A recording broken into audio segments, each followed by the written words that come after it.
Guys, এই দেখেন মালাসি অনেক দিন ধরেই বায়না করছে সে সুইমিং পুলে গোসল করবে।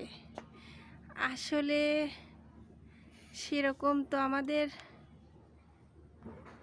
বাইরে যাওয়ার সময় হয় না, এর জন্যে বাসায় দেখেন কি সুন্দর করে একটা সুইমিং পুল বানিয়ে দিয়েছি, সেখানে সে মজা করে গোসল করবে। মালাসি, সুইমিং পুল কি তোমার পছন্দ হয়েছে? আচ্ছা, এখন তাহলে সুইমিং পুলে নেবে পড়ো। এই দেখেন ও এখন সুইমিং পুলে নামার জন্য প্রস্তুতি নিচ্ছে। এই তো নেমেই গেছে অলরেডি।